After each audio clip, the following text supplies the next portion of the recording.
Welcome you all. Let's begin with chapter number 10 of class 3rd GK, and the name of the chapter is about our planets. तो इस chapter में हम लोग अपने planets के बारे में पढ़ने वाले हैं, right? So we all are aware that हमारे universe में 8 planets हैं total, including the sun, the stars and the moons, right? So obviously we are going to learn about the planets of our universe, right? So a planet is a heavenly body that revolves around a star.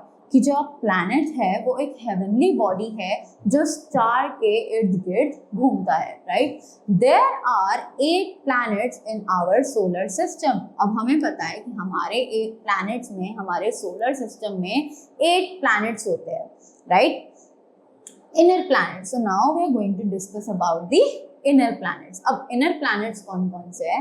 Mercury, Venus, Earth and Mars are closest to the sun and are made up of mostly rocks. ये जो 4 planets हैं including Mercury, Venus, our Earth and the Mars, ये sun के सबसे ज़्यादा close हैं, right? और ये usually किससे बने होते हैं? They are usually made up of rocks, right? Outer planets. Now what are the outer planets? So Jupiter, Saturn, Uranus and Neptune are large balls of gases with rings around them. अब ये जो 4 planets हैं like Jupiter, Saturn, Uranus and Neptune, ये large balls हैं gases की with rings around them. और हम लोग देख सकते हैं कि इन planets के इर्द गिर्द they are having the rings, right? So Jupiter is the largest planet in our solar system. अब Jupiter जो है वो सबसे बड़ा planet हमारे universe का, हमारे solar system का consider किया जाता है, right?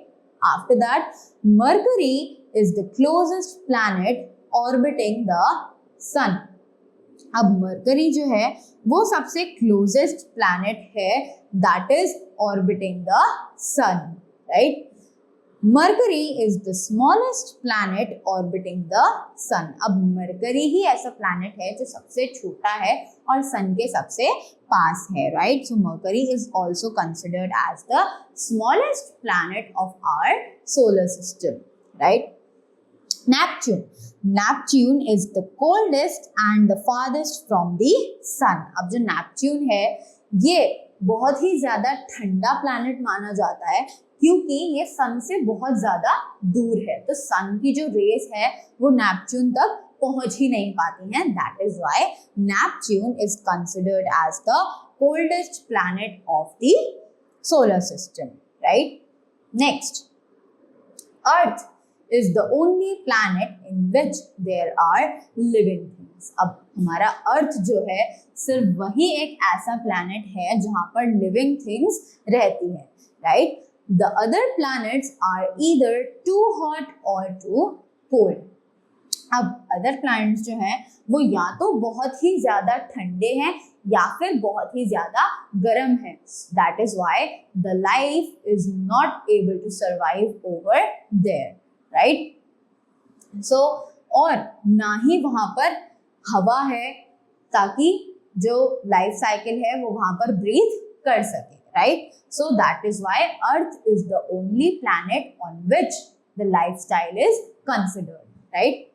While Earth travels around the sun, it also spins around a top. अब हमें पता है कि जो हमारा Earth है वो travel करता है sun के around, right?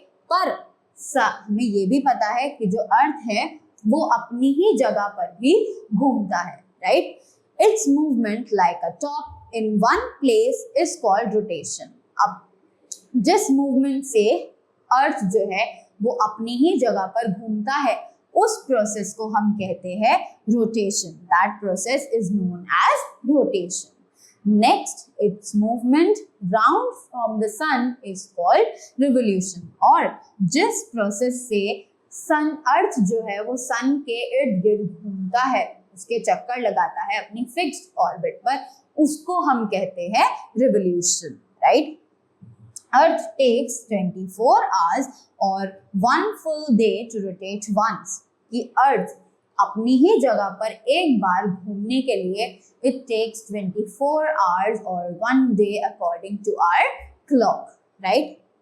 Earth takes 1 year to revolve around the sun. अब अर्थ जो है वो पूरा 1 साल लेता है कि वो सन के पूरा एक चक्कर इर्द गिर्द काट सके, right? So that is all for this chapter.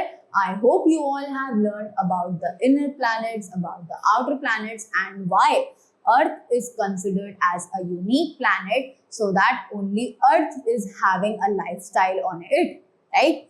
So that's all for this chapter. I hope you all have got each and every topic very well. Thank you so much and see you all very soon.